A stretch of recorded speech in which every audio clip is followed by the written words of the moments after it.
નમસ્કાર. દિવસભરના તાજા સમાચારોમાં તમારું સ્વાગત છે. તમારી સાથે હું છું પિનલગીરી ગોસ્વામી. સમાચારો વિસ્તારથી જાણીએ એ પહેલા મહત્વના સમાચારો ઉપર એક નજર. મિત્રો, આજની વિડીયોમાં સૌપ્રથમ વાત થશે ગુજરાતમાં ભયંકર ઠંડીની આગાહી. અત્યારે ઉત્તર ભારતના ઉત્તરી પટ્ટામાં વેસ્ટર્ન ડિસ્ટર્બન્સ સક્રિય થતાં ગુજરાતમાં ઠંડીનું મોજું ફરી વળ્યું છે. બીજી તરફ માઉન્ટ આબુમાં 0 ડિગ્રી તાપમાન પહોંચતા બરફની ચાદર છવાઈ ગઈ હતી. ત્યારે ગુજરાતમાં ઠંડીની વાત કરીએ તો અનેક વિસ્તારમાં ન્યૂનતમ તાપમાન 13 ડિગ્રી કરતાં નીચે અને કચ્છના નલિયામાં તો 7.5 ડિગ્રી કરતાં નીચે ન્યૂનતમ તાપમાન પહોંચી ગયું છે. હજુ પણ આગામી એકાદ અઠવાડિયું જોરદાર ઠંડીનો અહેસાસ થશે, કારણ કે વેસ્ટર્ન ડિસ્ટર્બન્સના કારણે બર્ફીલા પવનો ગુજરાત અને રાજસ્થાન સુધી જોવા મળશે. ત્યારે બીજી તરફ મિત્રો, 15થી 19 ડિસેમ્બર સુધી ગુજરાતના અનેક વિસ્તારમાં આંશિક વાદળોનો રાઉન્ડ જોવા મળશે. ત્યારે દક્ષિણ ભારતમાં હજુ પણ આગામી એકાદ અઠવાડિયામાં છૂટાછવાયા વરસાદની શક્યતા રહેલી છે. મિત્રો, અન્ય મહત્વના સમાચારની વાત કરીએ તો હવે ટ્રાફિકના નિયમો તોડનારા લોકો ચેતી જજો. અમદાવાદની ટ્રાફિક પોલીસ AI કેમેરાથી સજ્જ થઈ ગઈ છે.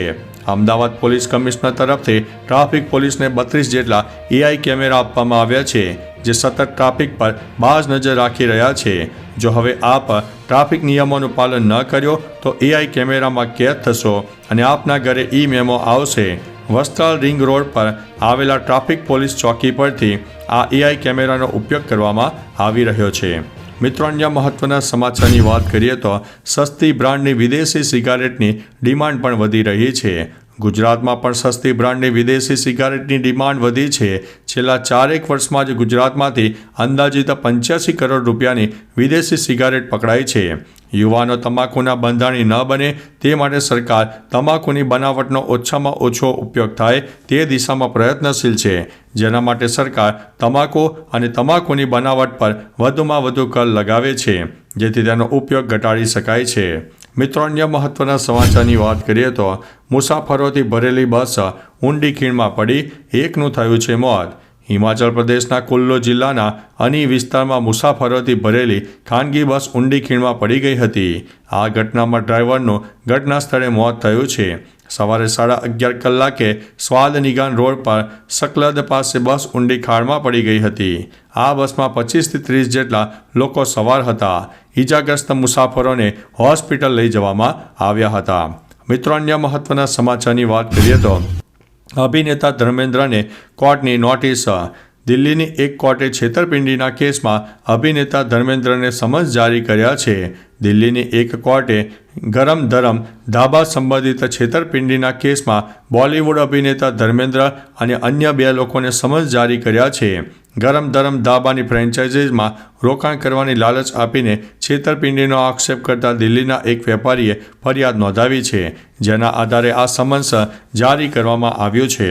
મિત્રો, અન્ય મહત્વના સમાચારની વાત કરીએ તો હવે મચ્છર તેના ડંખ વડે મેલેરિયાની રસી લગાવશે. દરેક વ્યક્તિ જાણે છે કે મેલેરિયા કેવી રીતે ફેલાય છે.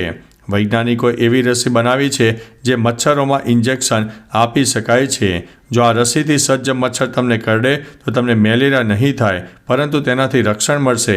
આ રસીનું 9 લોકો ઉપર પરીક્ષણ કરવામાં આવ્યું છે. આ રસી નેધરલેન્ડની રેડબાઉડ યુનિવર્સિટી અને લીડન યુનિવર્સિટીના વૈજ્ઞાનિકો દ્વારા સંયુક્ત રીતે વિકસાવવામાં આવી છે. મિત્રો, અન્ય મહત્વના સમાચારની વાત કરીએ તો સ્થાનિક સ્વરાજ્યની ચૂંટણીને લઈને મોટું અપડેટ સામે આવ્યું છે.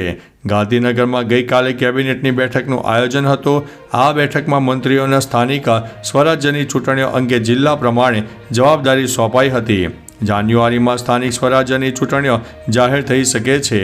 94 ચૂંટણી અધિકારી અને મદદનીશ ચૂંટણી અધિકારીઓ નિયુક્ત કરવાના આદેશ છે.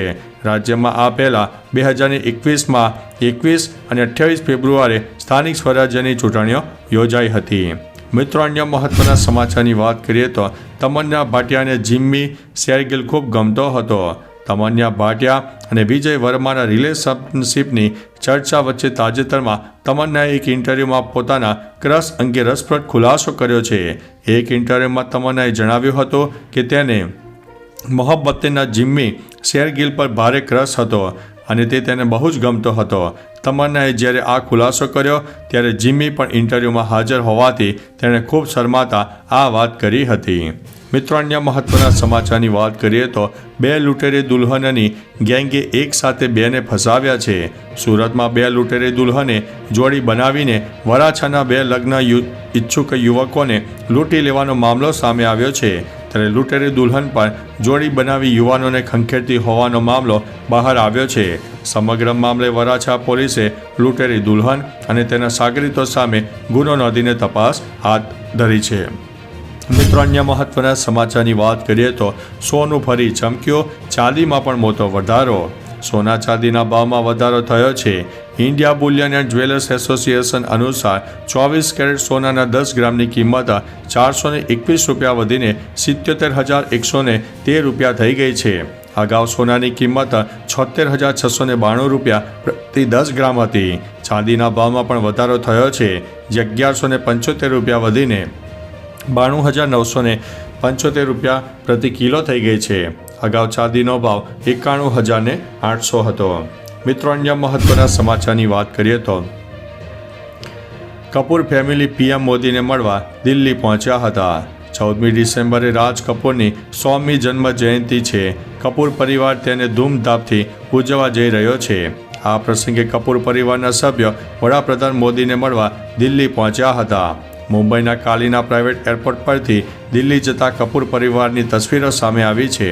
આલિયા, રણવીર, નીતુ કપૂર, કરીના, સૈફ, કરિશ્મા કપૂર વગેરે તમામ લોકો દિલ્હી પહોંચ્યા હતા. મિત્રો અન્ય મહત્વના સમાચારની વાત કરીએ તો હીરામાં મંદીથી અમરેલી જિલ્લામાં 500 કારખાના બંધ કરી દેવામાં આવ્યા છે. હીરા ઉદ્યોગમાં મંદીથી અમરેલીમાં હીરાના 500 જેટલા કારખાનાઓને તાળા લાગ્યા છે. હીરા ઉદ્યોગ સાથે સંકળાયેલા હજારો કારીગર બેરોજગાર બન્યા છે. આશરે 47,000 કારીગરો બેરોજગારીના સકંજામાં ફસાયા છે. મળતી માહિતી મુજબ કેટલીક જગ્યાએ કારખાના 12 કલાકની જગ્યાએ 6 કલાક ચાલે છે. પહેલાંની સરખામણીએ હીરા કારીગરોને પગાર ઓછો અપાય છે. મિત્રો અન્ય મહત્વના સમાચારની વાત કરીએ તો અદાણી મુદ્દે ભાજપનો કોંગ્રેસ પર વળતો પ્રહાર. સંસદની બહાર મોદી અને અદાણીના માસ્ક પહેરીને કોંગ્રેસ તેમજ વિપક્ષના વિરોધ મુદ્દે ભાજપે વળતો પ્રહાર કર્યો છે. કેન્દ્રીય મંત્રી કિરણ રિજિજુએ અદાણીની કેટલીક જૂની તસવીરો સોશિયલ મીડિયા પર શેર કરી છે, જેમાં તે રોબર્ટ વાડ્રા, અશોક ગેહલોત અને તેલંગાણાના સીએમ રેવંત રેડ્ડી સાથે જોવા મળે છે. સાથે તેમણે લખ્યું છે કે આટલા માટે જ લોકો બાળકોની બુદ્ધિને ગંભીરતાથી નથી લેતા. તો ચાલો મિત્રો, ફરીથી દેશ અને દુનિયાના સુપરફાસ્ટ સમાચાર લઈને મળતા રહીશો. ત્યાં સુધી અમને રજા આપશો. નમસ્તે.